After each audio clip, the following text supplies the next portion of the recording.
जी welcome back. हम बात कर रहे थे कि बाबुओं के ऊपर टैक्स नहीं हम लगा रहे। गवर्नमेंट अपने एक्सपेंडिचर को कम करने के लिए बिल्कुल तैयार नहीं है और इवेंचुअली इसका सारा जिसे कह लें कि फॉल आउट है वो आम पब्लिक को ही फेस करना पड़ेगा। जी रमेश, आप हैं ना हमारे साथ? हेलो। जी जी। जी जी हाँ आवाज जी। आ रही थी मुझे। जी जी हाँ जी। आप जी ब्रेक से जाने से पहले बॉबुओं के हवाले से आप बात कर रहे थे, ब्यूरोक्रेसी के हवाले से। जी कंटिन्यू रखिएगा। मैं आपको सिर्फ इतना बताऊं कि आप कभी मौका मिले तो GOR 1 एंटर करें और वहां पे सिर्फ एक ही घर में 5 सरकारी गाड़ियां देखें। यहाँ पे एक एक बाबू के पास 5 5 6 6 7 7 गाड़ियां हैं। और यकीन कीजिए इतनी गाड़ियां हैं कि उन्होंने अपने दोस्तों को, अजीजों अकारब को बांटी भी है। ये वो गाड़ियां हैं जिनके साथ 200 लीटर फ्यूल और एक ड्राइवर भी मिलता है, जो उन्होंने बस बांटी भी है। इस वक्त हाल ये है कि आपने तहसीलदारों को वीगो डाले दिए हुए हैं। ये वो वीगो डाले हैं जो अब सिक्योरिटी एजेंसीज को दें, पुलिस वालों को दें, ताकि पुलिस के काम बेहतर हो। आपने अपने असिस्टेंट कमिश्नर को नई गाड़ियां लेके दी हैं। ये वो असिस्टेंट कमिश्नर हैं जिन्होंने सिर्फ घर से खाला के घर की तरफ, खाला से फूफू के घर की तरफ, और वहां से DC ऑफिस और वहां से AC ऑफिस से इस रूट के ऊपर रहना है। इसके अलावा उन्हें फील्ड में कभी नहीं जाना है। इसके अलावा ना उनका फील्ड से कुछ लेना है ना देना है।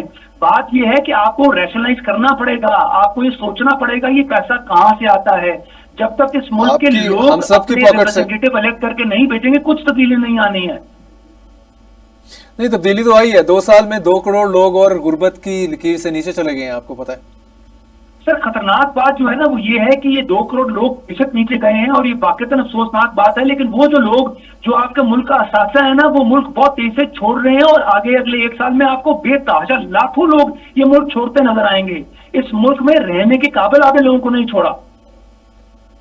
क्या जो खौफ का आलम है या कि यूथ में ये है कि इस कंट्री में उनका फ्यूचर नहीं है, वो अपना ब्लीक फ्यूचर देखते हैं यहाँ पे। देखिए सिंपल सी बात है, आप अपने रिपोर्टर को बोलिए कि यहाँ पे हमारे बदामी बाग की तरफ और मुल्तान रोड की तरफ जो हमारी है ना स्मॉल एंड मीडियम एंटरप्राइज, उसके किसी मालिक को रैंडमली मिले और उसको बोलो कि भाई आपका क्या हाल है, वो आपको बताएगा कि भाईजान हर आने जाने वाला सरकारी दफ्तर अफसर मुझे ब्लैकमेल करता है।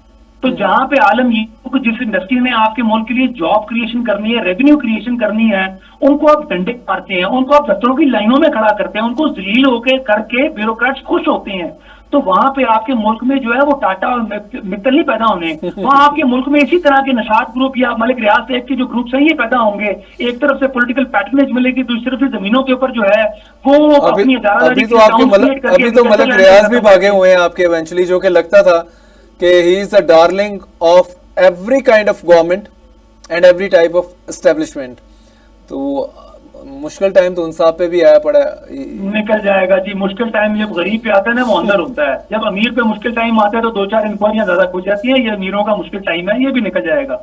असल मुश्किल टाइम मेरे और आप जैसे लोगों के ऊपर ही है, ये मुतवस्सित तबके के ऊपर है या गरीब तबके के ऊपर है, जो पहले तो महंगाई की चक्की में पीस रहा था, अब वो ये सोचता है कि गर्मियों में बिजली के बिल कैसे देने हैं। अब बच्चों को स्कूलों में, अच्छे स्कूलों में पढ़ाना एक ख्वाब रह गया इन लोगों का।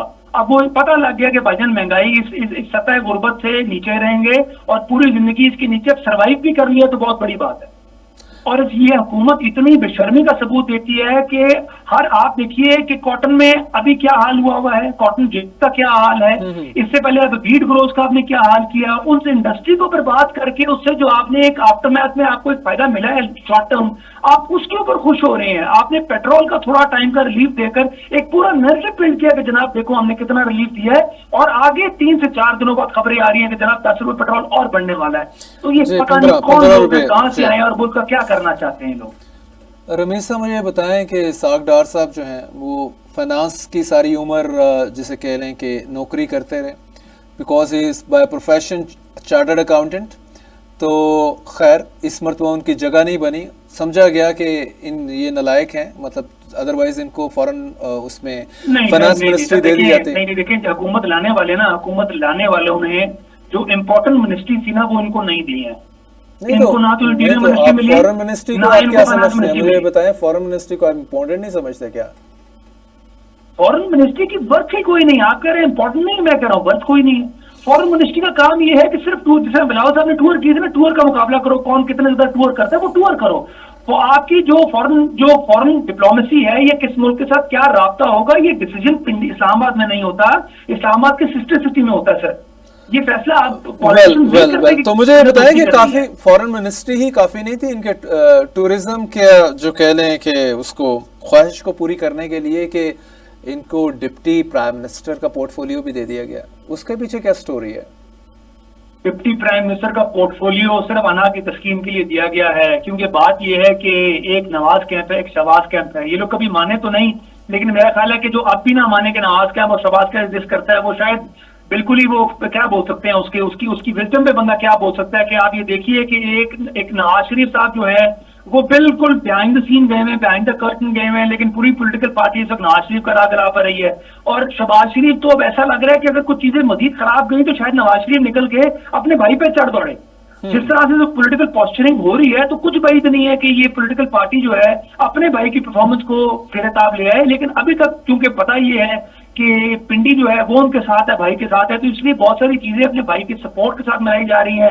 लेकिन फिर भी इस पावर हाउस में कोई बंदा अपना चाहिए था, तो अपना बंदा इंस्टॉल करने के लिए सागदार साहब को लाया गया है, because he is their man, he is rivals man. लेकिन वो उनका स्टेटमेंट बड़ा मजे का आया है, वो कहते हैं जी कि इस बेटर के shut down the whole social media, क्योंकि इस पे जो आप फेक न्यूज है इसका प्रचार होता है। मेरा ख्याल है फेक न्यूज के लिए अगर आप रियलिस्टिकली पूछे तो फेक न्यूज के लिए जितना मेन स्ट्रीम मीडिया सब जो है, जितना बड़ा इनका वो बना हुआ है, इनके लिए एक हाइड गन बना हुआ है, वो कैट्स पॉ बना हुआ है, मेरा नहीं ख्याल इनको इसके अलावा कोई और चीज को देखना चाहिए। सोशल मीडिया तो एक वाहिद प्लेटफॉर्म है जिसे लोगों को शायद 50% अगर झूठ मिलता है तो 50% सच भी मिल जाता है, और लोगों को असल इतला वहां से मिल जाती है। मीडिया गरीब लोगों के पास जो सेंसर्ड इतला है, कौन सी चीज सुप्रीम कोर्ट की कवरेज हो रही है और किस चीज को सेंसर करना है, ये भी फैसला कहीं और से होना है। पार्लियामेंट की किसकी स्पीच दिखानी है, ये भी फैसला कहीं और से करना है। तो जब आपने ये फ्लड गेट जो है इसकी चाबी अपने हाथ में रखनी है, तो लोगों के पास कोई तो इंफॉर्मेशन का जरिया छोड़ दें, और अगर वो बंद करना चाहेंगे तो बंद कर देंगे। अमेरिका इस पर भी खुश रहेगा, IMF आपको फिर भी लोन का कोई एतराज नहीं होगा, वेस्टर्न ममालिक को इसके अंदर भी कोई वो डेमोक्रेटिक नॉर्म जो है वो इरोड होते नजर नहीं आएंगे। तो इट्स ऑल अबाउट इंटरेस्ट, क्योंकि अभी तक उनके इंटरेस्ट अलाइंड है। ना चाइना को इतराज होगा, चाइना को तो खैर कभी भी इतराज नहीं होगा, अमेरिका को भी इतराज नहीं होगा। तो आप क्या देख रहे हैं बीइंग जर्नलिस्ट या बीइंग इन्वेस्टिगेटिव जर्नलिस्ट, आपको लग रहा है कि आने वाले दिनों में पाकिस्तान में सोशल मीडिया टोटल इसमें शटडाउन देखने को मिलेगा हमें? अभी एक्स तो बंद है, फरवरी 19 से एक्स बंद है, ट्विटर। देखिए बात यह है कि दो चीजें होती हैं। जो नंबर वन चीज है वो ये है कि आपको प्यूनिटिव मेजर्स लेते हैं किस चीज को रोकने के लिए, फिर वो प्यूनिटिव मेजर्स को इंटरसेप्ट करती हैं कोर्ट्स जाके। लेकिन अगर आपके पास यूर कंट्री लाइक पाकिस्तान जहाँ पे एक बनाना रिपब्लिक है, तो वहां पे आपको इस किस्म के काम करने की भी जरूरत नहीं होती। वहां इस किस्म का आप एक टेरराइज्ड एनवायरनमेंट क्रिएट कर लेते हैं, ऐसी खौफ की फिजा क्रिएट कर लेते हैं कि ऑटोमेटिकली हर बंदा जो है ना, he falls back to his space. तो आपने पाकिस्तान के अंदर वो खौफ की फिजा काफी हद तक पैदा कर ली है। वो चाहे कीनिया का मर्डर हो, चाहे इमरान रियाज खान को बार बार गिरफ्तार करना हो, या चाहे वो 9 मई के अंदर आपने मुसलमान के साथ जो किया वो करना हो, तो मेरे ख्याल बैरल और बहुत सारे जो एंकर्स है वो पाकिस्तान से बाहर मफरूर हैं। बहुत सारे हमारे एंकर्स जो है वो बेचारे सच आकर सोशल मीडिया पे बोलते हैं, वो शाम की नौकरी के अंदर वो सिर्फ जो सरकारी मंजन है वो बेचते हैं, और फिर शाम को जाके रात के जाके वो अपने वीलॉग के अंदर कुछ सच बोल लेते हैं। तो ऐसे मौके, ऐसे फिजा के अंदर तो आपको पता है कि यार लोग जो सच बोलना ही नहीं है। आपको प्यूनिटिव मेजर ले ना लें, लेकिन लोगों को अपने घर वाले अजीज हैं, इसलिए लोग जो है वो काफी हद तक उन्होंने बाय डिफॉल्ट समझ लिया है कि इस दौर के अंदर हमने बहुत सोची समझी बात करनी है। तो पॉइंट फिर आपको लग रहा है कि अभी आने वाले दिनों में टोटल क्लैम्प डाउन नहीं होगा उस सोशल मीडिया के ऊपर? मेरे ख्याल टोटल क्लैम्प डाउन हो गया हुआ है। What is there that is not being done? मुझे बताइए ना, कौन सा सोशल मीडिया पे अब आप मुझे बताएं कि मैं और आप जो बात कर रहे हैं, हालांकि आपका चैनल जो है इस बहुत हद तक हमें बहुत फ्रीडम देता है, लेकिन बीइंग इंडिविजुअल्स ऑफ पाकिस्तान मेरे ख्याल अभी भी हम वो लाइंस कभी क्रॉस नहीं करेंगे, बिकॉज वी नो कि जब आपने निकलना है, जब मैंने निकलना है, तो भाईजान ये हमें टेररिस्ट किस किस तरह से कर सकते हैं। यहाँ पे तो पेशावर हाईकोर्ट का जज सेफ नहीं है, यहाँ पे तो सरगोदा का एंटी टेररिज्म जज सेफ नहीं है, तो मैं और आप कहाँ सेफ होंगे? ऐसे एनवायरमेंट में आपका ख्याल है कि मैं इतना सच बोलूंगा कि भाईजान मेरी गर्दन कट जाए? इतना बेवकूफ तो कोई नहीं होता। अच्छा, मुझे बताएं कि अज़्म पाकिस्तान ऑपरेशन में जो पॉलिटिकल कंसेंसस है वो क्यों नहीं हो पा रहा? वो मेरे ख्याल ये अज़्म इस्तेहकाम पाकिस्तान ऑपरेशन है ना, तो नहीं, वो तो दूसरी अपोजिंग पार्टीज कह रही हैं। अब ऑपरेशन का नाम तो विजन अज़्म पाकिस्तान है। नहीं, मेरे ख्याल अज़्म इस्तेहकाम नहीं है। वो कैसे? मेरा ख्याल है कि जो आज मैं रिपोर्टरली पढ़ रहा हूँ तो यही है जो न्यूज में प्रिंट हुआ हुआ है। लेकिन बहरहाल जो Azm Pakistan operation, whatever its name is, whatever the brand is, मेरे ख्याल उसके अंदर ऑब्जेक्शन जो है वो काफी हद तक फेयर है, और काफी हद तक इस ऑपरेशन को जवाब शायद हुकूमत देने के बजाय वो फौरी तौर पर बैकफुट पे चली गई। उसकी वजह कुछ यूं है कि जब आपने सवात का, ये चले सवात छोड़िए, वजीरिस्तान का जो ऑपरेशन किया था उसमें आपने बहुत सारे लोगों को डिस्प्लेस किया था। तो पहले तो ये बताइए कि उन डिस्प्लेस लोगों के साथ आपने क्या किया। दूसरा, आज तक मीडिया फ्रीडम इसमें मैं आपको बता दूं, इसमें क्लैरिफिकेशन आ चुकी है फ्रॉम द क्वार्टर्स कंसर्न्ड कि इसमें कोई बंदा डिस्प्लेस नहीं किया जाएगा। सर बात यह है कि बात जो आप ख्वाजा आसिफ ने की है कि जनाब इंटेलिजेंस बेस्ड ऑपरेशन करने लगे हैं, तो अगर इंटेलिजेंस बेस्ड ऑपरेशन करने लगे थे तो उसके लिए फिर आपको इस पूरे ऑपरेशन का एक ब्रांड इस्तेमाल करने की क्या जरूरत थी? ये तो आप वैसे भी कर रहे थे। उसका जवाब उन्होंने किया कि जनाब क्योंकि वेलोसिटी बढ़ानी थी और क्योंकि हमें पोर्ट्स की सपोर्ट चाहिए थी। तो मेरे ख्याल इनमें से कोई भी बात जो है that does not make sense. उसकी वजह यह है कि आपने अगर आईबीओ से करना था, इंटेलिजेंस बेस्ड ऑपरेशन करने थे, उसके लिए ऑपरेशन का ब्रांड करने की जरूरत नहीं थी। इसलिए ऑपरेशन जो है वो ऑनगोइंग है। किसी भी ऑपरेशन को ऑनगोइंग करके आप, ठीक है, जो आप काम कर रहे थे वो करते रहते। लेकिन अब प्रॉब्लम ये है कि जो अगर आप इसको किसी ऑपरेशन का ब्रांड देते हैं तो जो पिछले ऑपरेशन के रामिफिकेशंस हैं, जो कॉन्सिक्वेंसेज हैं, और स्पेशली केपीके के अंदर जो कॉन्सिक्वेंसेज हैं वो केपीके गवर्नमेंट ने हैंडल तो करने हैं।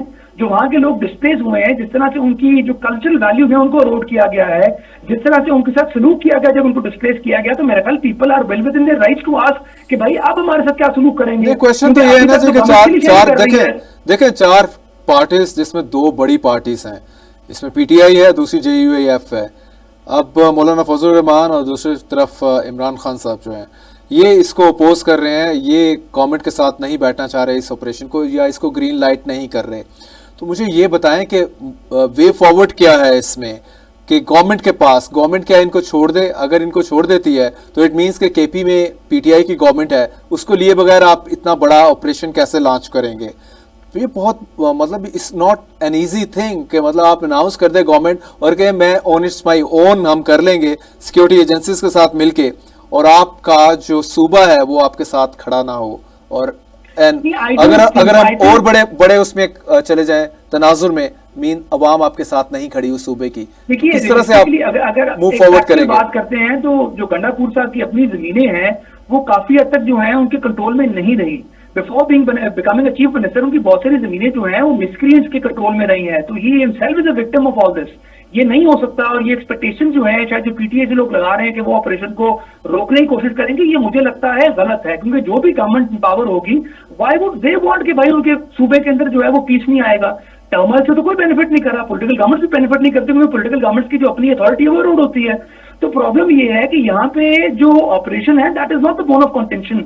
यहाँ पे जो पिछले ऑपरेशन को जिस तरह से कैरी आउट किया गया है उससे क्या सबक सीखे और इस बार एग्जैक्टली क्या करना है, और जो नुकसान पिछली बार हुआ वो ना हो उसको किस तरह से रोकना है, ये है पॉलिटिकल पार्टीज की concern. And I think political parties, as I've said before, they are well within their rights to express these concerns। और ये हमारी हुकूमत वक्त को, नॉट दी एस्टैब्लिशमेंट आर्मी को जरूरत नहीं है, लेकिन जो गवर्नमेंट इन पावर है पीएमएलएन को, ये जरूरी, ये मेरा ख्याल है कि उनको चाहिए, it is incumbent on them कि वो इन जितनी पॉलिटिकल पार्टीज हैं, जितने भी स्टेक होल्डर्स हैं, उनके कंसर्न को एड्रेस करें। और मेरा ख्याल कोई भी देश और आदमी इस किस्म के ऑपरेशन के खिलाफ तो नहीं होगा।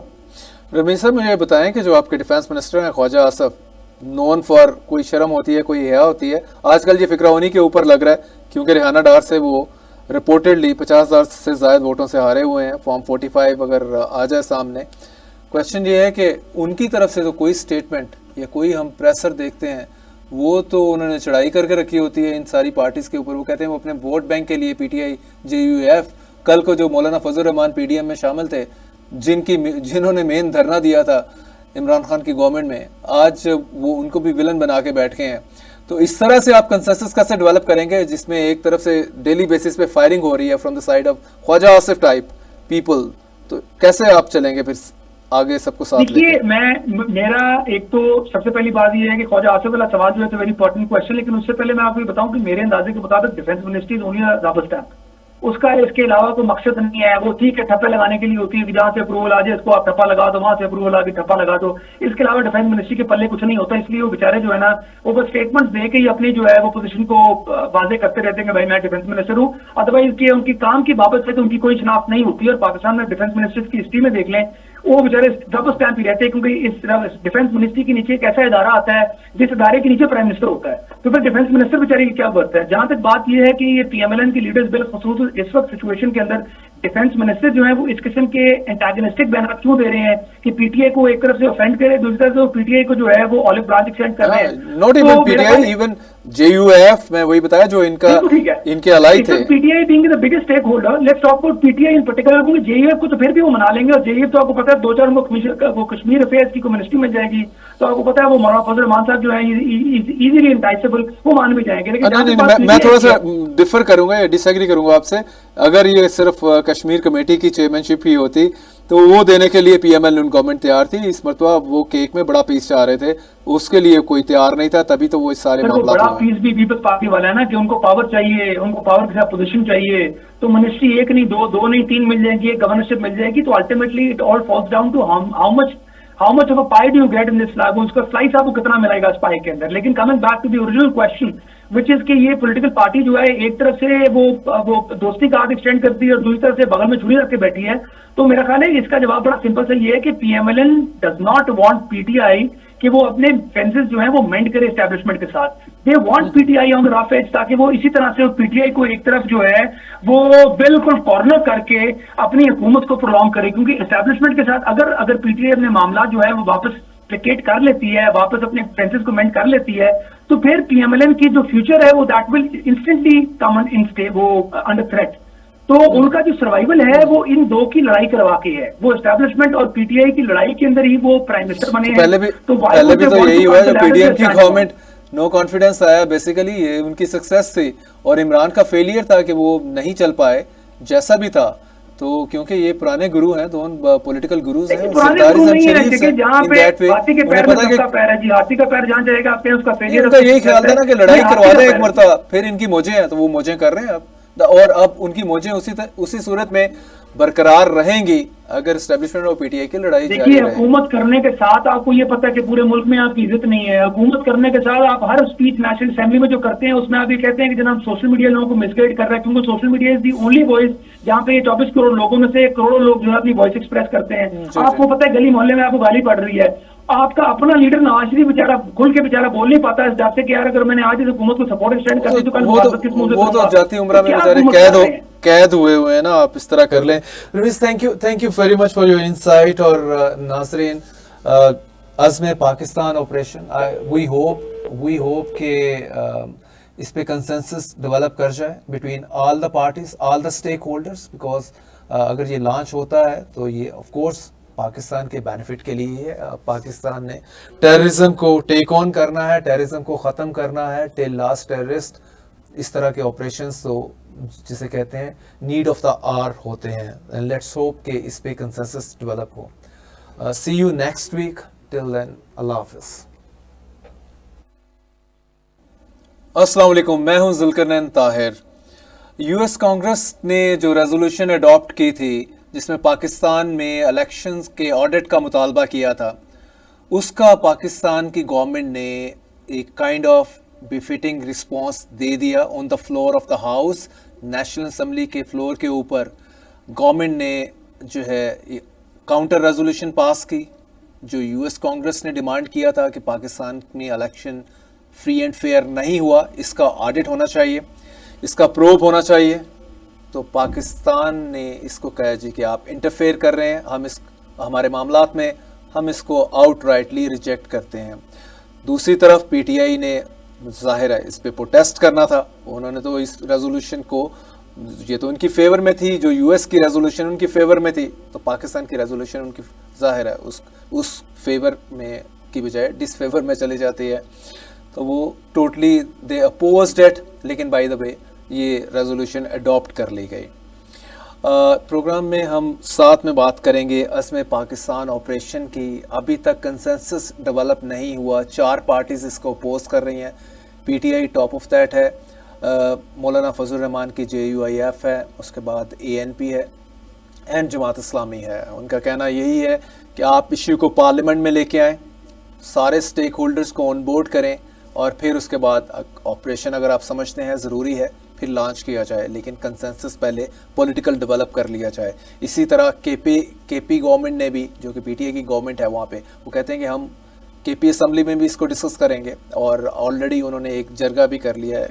कबाइल के जो हेड्स हैं उनको उन्होंने ऑन बोर्ड किया है, उनकी राय इस पे ली है। इसको डिटेल में हम थ्रैश आउट करेंगे, और जैसे कह लें प्रोग्राम के आखिर पे हम बात करेंगे जो डिप्टी प्राइम मिनिस्टर हैं और फॉरेन मिनिस्टर एज वेल हैं, क्योंकि साग डार साहब तो ना ही फॉरेन मिनिस्ट्री से उनका कोई ताल्लुक था, deputy prime minister Nawaz Sharif के कोटे में वो चले गए हैं।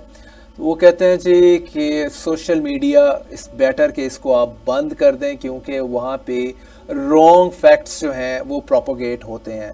तो उन्होंने तो बड़ा सिंपल सोल्यूशन फाइंड आउट कर लिया है कि इसको शट डाउन करें। अल्लाह अल्लाह खैर सल्लाह, पाकिस्तान चला जाए पत्थर के दौर में, वो कहते हैं नेवर माइंड। लेकिन सोशल मीडिया पे जो हमारे ऊपर तनकीद आ रही है वो किसी तरह बंद हो, उनका मेन मसला ये है। हमारे साथ सीनियर जर्नलिस्ट हैं रमीज़ खान, ट्रिब्यून से जुड़े हुए हैं। Rameez, welcome to the programme. बहुत शुक्रिया। रमीज़ साहब, कांग्रेस वाला मामला जो है गवर्नमेंट को, यूएस कांग्रेस वाला हजम नहीं हुआ, फौरी उसको जवाब आया कि जी आप किस तरह से पाकिस्तान में इलेक्शन ऑडिट को डिमांड कर रहे हैं।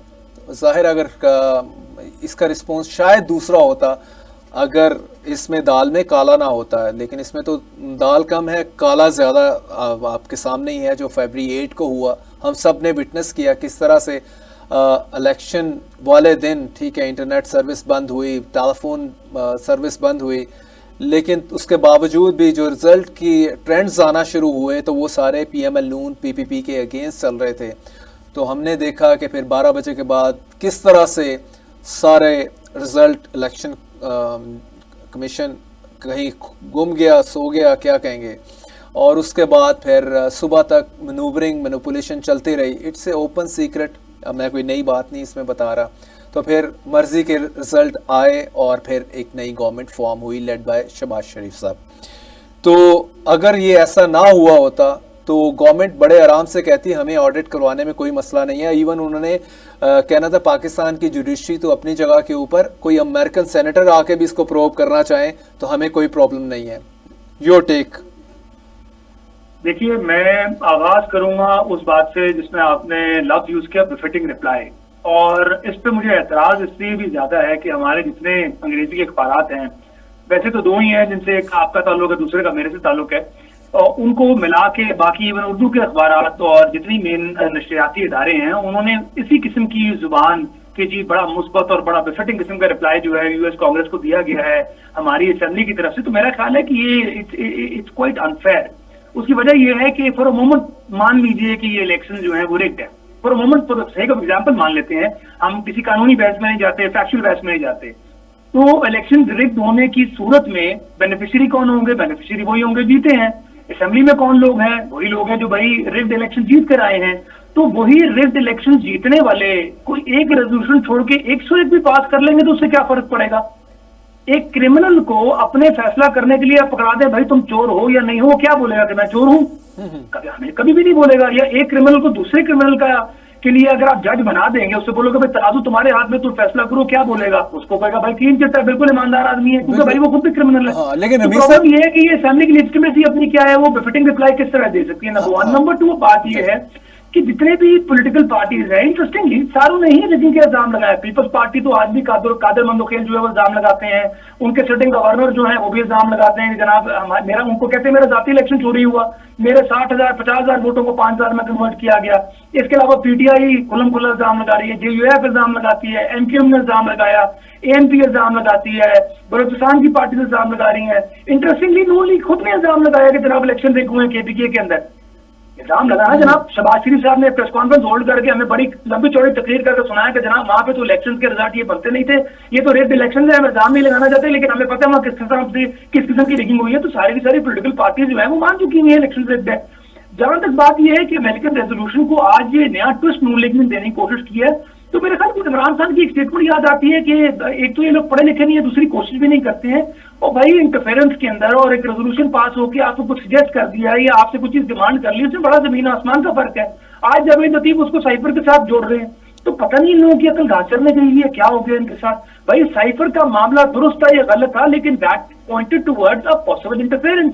इसके अंदर तो एक जो इंप्रेशन है, जो पब्लिक इंप्रेशन है, जिसके हवाले से आपके जितने जितनी इलेक्शन की जुड़े लोग हैं या उससे जुड़ी आपकी इंडिपेंडेंट वॉइसेस हैं, वो सारी की सारी ये अपने कंसर्न जो है वो रेज कर रही है। इसमें इंटरफेरेंस कहां से आ गई?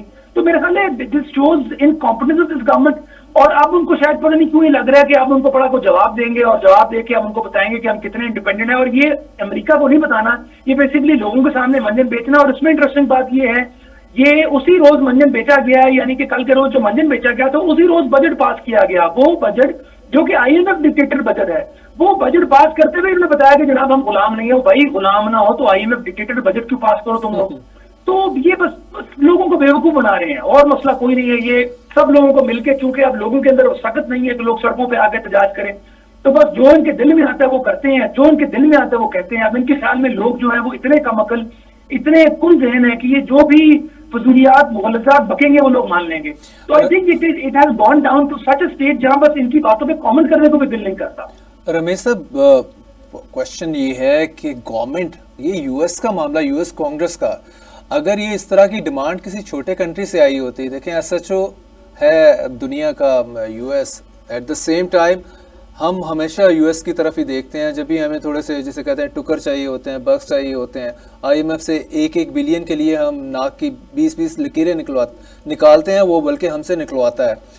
तो इवन हम कह रहे होते हैं यूएस एडमिनिस्ट्रेशन से कि भाई हमारी मदद करो to secure some kind of loan from the IMF या बाकी फाइनेंशियल इंस्टीट्यूशन से। तो कि पाकिस्तान की गवर्नमेंट इतनी तगड़ी हो गई है कि यूएस कांग्रेस की रेजोल्यूशन को कहें ये डस्टबिन में हम इसको फेंक दें और हम इसको बिल्कुल, जिसे कहते हैं कि आपकी जरूरत कैसे हुई ये रेजोल्यूशन पास करने की और you are interfering in our affairs. तो मुझे इसका थोड़ा सा कंटेक्चुअलाइज कर दें कि पाकिस्तान इतना तगड़ा, पाकिस्तान की गवर्नमेंट इतनी तगड़ी हो गई है। नहीं, अच्छा मैं इस पे थोड़ा सा जरा आपको जरा लार्जर पिक्चर में चीज बताना चाहूंगा। वो कुछ यूं है जी, देखिए बात ये है कि यूएस जो है वो, उसको अब आपको 2 हिस्सों में डिवाइड करना पड़ेगा। एक उनकी पार्लियामेंट्री सिस्टम है, दूसरा उनका सिस्टम जो है वो जनाब गवर्नमेंट का है। अब जो गवर्नमेंट का सिस्टम है उसको पार्लियामान से, जो भी उनकी सेनेट और कांग्रेस से कुछ लेना देना नहीं है।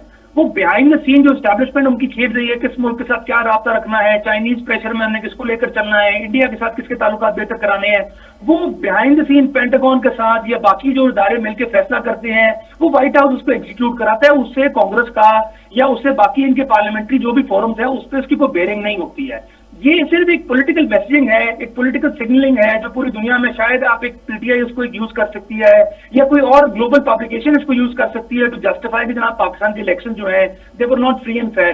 बाकी अगर आप इसका बोले पाकिस्तान और अमेरिका के ताल्लुकात में इसका वो रिफ्लेक्शन है, तो जी हम सॉरी, इसका कोई रिफ्लेक्शन नहीं होगा। अमेरिका को सिर्फ कंसर्न अपने मफादात से है। एज लॉन्ग एज उनके मफादात मीट हो रहे हैं, पाकिस्तान अपने लोगों को मारे, पाकिस्तान अपने लोगों की 10 करोड़ लोगों को जिंदा भी लटका दे, उल्टा लटका दे, मार दे, गोली मार दे, वो लोग इसको नहीं रोकेंगे। और इसका हमने पूरी दुनिया में देखा हुआ है किस तरह वो डिक्टेटर्स को सपोर्ट करते रहे हैं, किस तरह वो रिग्ड इलेक्शन जो हैं वो करवाते रहे हैं, बल्कि खुद रिग्ड इलेक्शन जो है उन्होंने करवाए हैं। इस तरह के हालात क्रिएट किए कि इलेक्शन रिग करवाए गए हैं। मिलिट्री जहां जहां मिलिट्री कूच होते रहे हैं दुनिया में, या मिलिट्री जो है पॉलिटिक्स के अंदर एंगेज है, वहां हर जगह पे जो है आर्मी, आपको अमेरिका का जो फुटप्रिंट है वो मिल जाएगा। तो हाउ कैन वी प्रिज्यूम कि अमेरिका जो है वो डेमोक्रेसी लवर्स है? वो on the face of it कुछ दिखाते हैं, वो हाथी के दांत दिखाने की और खाने की और। तो ये जो खाने वाले दांत है ना उनके, वो हमारे साथ उसके साथ डील करते हैं क्योंकि हमारे पीछे चाइना बैठा है। और हम इस किस्म के लोग हैं जो बेगिंग बाउल लेके दोनों तरफ लेके जाते हैं। रमेश साहब क्वेश्चन देखें, वो क्वेश्चन मेरा वहीं रह गया। क्वेश्चन मेरा ये था कि पाकिस्तान की PML नून की गवर्नमेंट क्या इतनी तगड़ी हो गई है कि यूएस की आंखों में आंखें डाल सके? इवन वहां का तो एक सेनेटर आ जाए ਤੇ ਇੱਥੇ ਭਰਤੂ ਪੈ ਜਾਂਦੇ ਨੇ पाकिस्तान में आगे कमेंट कर जाए। That is not US government, Congress है, यस वही आपने बिल्कुल बताया। लेकिन फिर भी आप 85% ऑफ यूएस कांग्रेसमैन मतलब ਇੱਥੇ ਤੇ ਭਰਤੂ ਪੈ ਜਾਣੇ ਚਾਹੀਦੇ ਸਨ कि हो की गया है। और अभी अगर इतना मसला होता तो IMF पुल बैक कर जाए। IMF के हम आपको लोन नहीं देते। नहीं, वो तो आपने बता दिया ना, गवर्नमेंट IMF उनका आम है, वो इनकार कर दे आपको। प्रॉब्लम ये है कि उनको पता है कि ये हाइब्रिड निजाम जो है ये उन्हीं का लाया हुआ है, उन्होंने चलाना है। उन्हीं की जगह पे उन्हीं के घरों में जाके लोग ट्रेनिंग करते हैं। आप जितने भी देख लें हमारे जिनके मोटो पे बहुत सारे मेडल्स होते हैं, ये लोग कहाँ ट्रेनिंग करते हैं जाके? और किस चीज की ट्रेनिंग करते हैं वहां जाके? मतलब कौन सी ऐसी पिस्तौल है जो वो लोग अनोखी चलवाते हैं इनसे, या कौन सी बंदूक इनसे चलवाते हैं जो पाकिस्तान में चलाई नहीं जाती ट्रेनिंग लेने के लिए? देखें यूएस ये भी माने ना, देखें यूएस मिलिट्री माइट भी तो है ना, मतलब लेटेस्ट वेपन्स उनके पास है, मतलब वो दुनिया में जंगें लड़ते हैं, वो गाने बना के ही ना पावर बने ना। नहीं, पॉइंट ये है कि अगर वहां पे जाके ट्रेनिंग ले रहे हैं तो इसमें कोई हर्ज नहीं है। नहीं, बिल्कुल हर्ज है। देखिए बात ये है कि आप वहां जाके ट्रेनिंग ले रहे हैं और आपका क्या कहते हैं उनो एनिमी वो है, नंबर 1 एनिमी वो है, तो आप फिर किससे जंग लड़ेंगे? अमेरिका में जो ईरान के साथ हमारा मसला है उसके अंदर हमारा मुखालिफ कौन है? अमेरिका मुखालिफ है। अफगानिस्तान की जंग हमारे सर पे कौन लेके आया? अमेरिका लेकर आया। चाइना के साथ हमारे बार बार वो बिल्कुल है, लेकिन on the face of it America हमारा दोस्त है ना जी, हम उसे दोस्त मानते हैं। वो हमारे एनिमी की लिस्ट में नहीं आता, एनिमी की लिस्ट पे हमारा इंडिया आता है, आपके सामने है। तो इंडिया अमेरिका के ताल्लुकात पे तो मेरे ख्याल में कोई शक नहीं है। वो अलग बात है, वो अलग बात है। इस तरह देखिए, इस तरह देखिए अभी सऊदी अरेबिया की हम एग्जांपल ले लें, वो भी हमारा एक बहुत अच्छे फ्रेंडली रिलेशंस हैं हमारे सऊदी अरेबिया के साथ। और सऊदीया ने जब जो शहबाज शरीफ साहब वहाँ पे होके आए हैं तो उन्होंने कहा कि $5 बिलियन जो है वो सऊदी गवर्नमेंट ने कमिट किया है पाकिस्तान में इन्वेस्ट करने के लिए। आल्दो के अभी एक पैनी नहीं आया, लेकिन सिमिलरली आप हाँ जी, थोड़ा सा और ऐड कर दूं, अगर आप इसको उठा के आप इंडिया के साथ ले जाएं, आप रिसेंटली वो देख लें जो मोदी और MBS मोहम्मद बिन सलमान की जो बातचीत है, जिसके बाद उन्होंने आप ये कह लें कि जॉइंट स्टेटमेंट आई, उसमें यही था कि $110 बिलियन इंडिया में इन्वेस्ट करेगा सऊदी अरेबिया। तो पॉइंट फिर यही समझे ना कि इंडिया हमारा दुश्मन है, दूसरी तरफ सऊदी अरेबिया हमारा दोस्त है। हमारा दोस्त इधर 5 बिलियन के लिए सिर्फ हमें प्रॉमिस कर जाता है, तो वो दूसरी तरफ मोदी के साथ तो 110 बिलियन जाके वो इन्वेस्ट कर रहे हैं वहां पे। तो ये चीजें आपने ओवरऑल जो इंटरनेशनल पॉलिटिक्स के डायनेमिक्स को है उसके पराये में देखनी होंगी। देखिए ये ग्लोबल मतलब आप जिस दुनिया में रहते हैं इसमें there are no friends and no enemies. जिसके साथ आपके इंटरेस्ट लाइन है वो आपका दोस्त है, और जिसके साथ आपके इंटरेस्ट क्लैश करते हैं वो आपका दुश्मन है। प्रॉब्लम ये है कि हमारी ईरान के साथ दोस्ती में सबसे बड़ी रुकावट कौन है, और जो सबसे बड़ी रुकावट है हमारा दोस्त कैसे हो सकता है? It is as simple as that. बाकी अगर आप किराए की पिस्तौल बन के लोगों को बोले चूंकि हमारे पास आर्मी है हम आपको लेंड कर सकते हैं, तो भाई उस बुनियाद के ऊपर आपने दोस्ती करनी है तो बहुत सारे मालिक आपसे दोस्ती करने के लिए तैयार हो जाएंगे।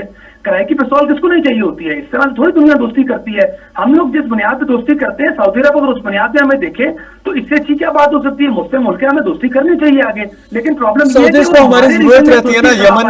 यमन में जो वॉर चल रही है ऑलमोस्ट अब इस अबाउट टू एंड है, एक तरह का जिसे कहते हैं कि वॉर इज ओवर, तो इसमें सबसे ज्यादा जरूरत तो उन्हें हमारी पड़ती है ना।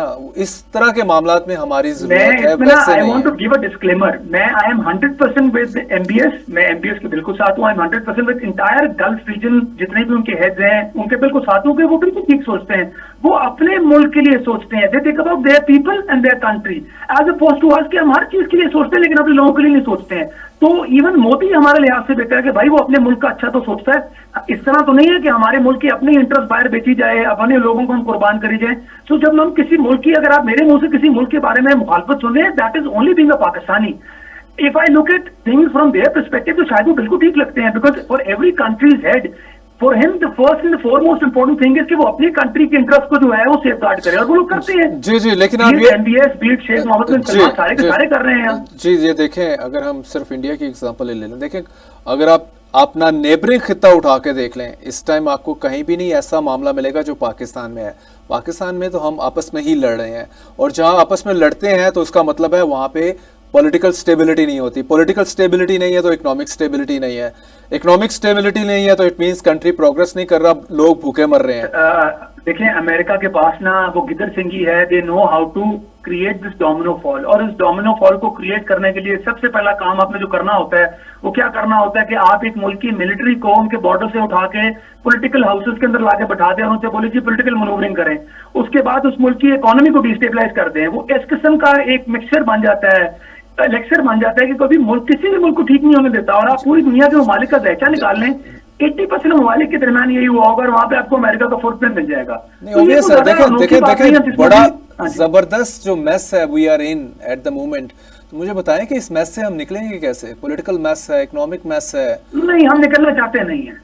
हम नहीं निकलना चाहते। अगर हम निकलना चाहते होते तो हम करेक्टिव मेजर्स देते, हमारा बजट जो है वो करेक्टिव मेजर्स की रिफ्लेक्शन दे रहा होता। अगर हमने निकलने की ख्वाहिश रखी होती बजट तो हम तो ऐसे ही आ रहा है, हमारे पास पैसे नहीं है। सपोर्ट करते हैं। रमेश साहब, बजट तो ऐसा ही आएगा, ये आप पीटीआई की गवर्नमेंट को बिठा दें वो भी ऐसा ही देगी। हमारी इकोनॉमी का फंडामेंटल फ्लॉ क्या है, हम उधार लेते हैं, उधार में से थोड़े से पैसे रख के जिन्हों कह लो अपना पेट के लिए अपना पेट पालते हैं, पुट इट दैट वे, और बाकी कर्जों में कर्जे की किस्तों में चला जाता है। ये उनका कसूर, ये इकोनॉमी है नॉट डू विद, ये गिद्धों का कसूर है जो ऊपर मुल्क के गिद्ध बैठे हैं। अगर आप बोलेंगे टैक्स एविजन होती है तो मेरा ख्याल है ये जितने टैक्सेस अब लग रहे हैं, आई किड यू नॉट, इसके बाद सिर्फ टैक्स एविजन बढ़ेगी। मतलब किस मुंह से आप किसी को बोलेंगे भाई टैक्स दिया करो? आप जो लोग बेचारे टैक्स दे रहे हैं उनकी तो आप गर्दनें उतार रहे हैं, व्हिच मींस कि आज जो टैक्स नेट में आएगा कल उसको क्या बेनिफिट है? अगर वो आज 1 लाख रुपए दे रहा है तो अगले साल वो 2 लाख रुपए दे रहा होगा, चाहे उसकी इनकम रिड्यूस हो, स्टेट को उससे कोई परवाह नहीं है, वो सर्वाइव करता है या नहीं करता, कुछ लेना नहीं है। इकोनॉमी का फंडामेंटल फ्लॉ की बात तो मैंने की और आपने भी आगे उसको रिस्पॉन्स किया। देखिए, इसके अलावा एक और जो बड़ा इशू है जो कि बहुत ही डिसअपॉइंटिंग है, जो कि शहबाज शरीफ साहब से तवक्को नहीं थी, क्योंकि इनका जिस तरह के उनके टॉल क्लेम्स है कि भाई तैयार हो जाएं, इस मरतबा जो अमीर आदमी है उसको भी टैक्स देना पड़ेगा, उस पर हम ज्यादा टैक्स लगाएंगे। यार सबको छोड़ दिया इन्होंने, जो गवर्नमेंट के शाही खर्चे हैं उसके ऊपर नहीं हाथ डाला, उसको नहीं कट किया, और जो है आम आदमी उसकी गर्दनों के ऊपर पड़ गए हैं। भाई मतलब आप सैलरीड क्लास के लिए उसका 100% इंक्रीज कर दिया, इनडायरेक्ट टैक्सेस आपने 100% कर दिए। अमीर आदमी बेचारा अपनी लैंड क्रूजर इस मुल्क में आपकी सड़कों पे दौड़ा के आपको महसूस करता है, बड़ी गाड़ियों का आपको जलवा दिखा देता है, और अमीर आदमी इस मुल्क में क्या करे, जान दे दे आपके लिए। सर ये मुल्क बना ही अमीरों के लिए है, ये गरीब गुरबा जो है देखिए, गवर्नमेंट अगर अपने खर्चे कम कर लेती ना, अगर आप ये देख लें जिस शहाना अंदाज से इनके खर्चे हैं, बाबुओं के खर्चे हैं, ब्यूरोक्रेट्स के खर्चे हैं, नेम एनीथिंग, बिजली फ्री दे रहे हैं, फ्यूल फ्री दे रहे हैं आप इनको। सेटअप से पहले आउटगोइंग गवर्नमेंट में कितना ब्यूरोक्रेसी को इंसेंटिवाइज किया, फिर आते इस बजट में कितना ब्यूरोक्रेसी को इंसेंटिवाइज किया। मतलब जहां आपको पता है कि पर कैपिटा इनका रिड्यूस हुई है 11%, पर कैपिटा इनका रिड्यूस हुई है। मतलब एक बंदा अगर पिछले साल 1 लाख रुपए कमा रहा था तो आज वो 89,000 कमा रहा है, वो हमारे पिछले जो टेन्योर के वो जो स्टैट्स आया था उसके मुताबिक। लेकिन इन्होंने उस दौर के अंदर 20 और 25 और 30% का इंक्रीमेंट दिया, इस दौर के अंदर भी इंक्रीमेंट दिया। किस बात से इंक्रीमेंट दे रहे हैं ब्यूरोक्रेसी को? एलपीएमसी को ईद पर सफाई करने में ग्रेड के ऑफिसर को हाँ जी 25% इंक्रीमेंट दे रहे हैं। At the same time Punjab के अंदर इंक्रीमेंट है, सेंटर के अंदर इंक्रीमेंट है। आप यकीन करें डीआईजीज, डीसीज, सीसीपीओज, ये पहले लोग जो बेचारे टूटी गाड़ियों में टूटी से मुराद बड़ी गाड़ियां लेकिन रीजनेबल गाड़ियों में घुमा करते थे, अभी लोग बुलेट प्रूफ लैंड क्रूजर्स पे आ गए हैं। बुलेट प्रूफ लैंड क्रूजर्स, वो क्राइंग आउट लाउड सऊदी, जो हमारे साउथ अफ्रीका के बहुत सारे ममालिक के जो रॉयल्टीज हैं, जो इवन प्रेसिडेंट्स है, वो ऐसे ट्रैवल करते हैं जिस तरह हमारे डीआईजी ट्रैवल करते हैं। और आप फिर कहते हैं हम गरीब मुल्क हैं। राइट। ये मुल्क फंडामेंटल खराब नहीं है, इस मुल्क के लोग। ब्रेक ले लें, ब्रेक के बाद हम इसको डिस्कशन को कंटिन्यू रखते हैं।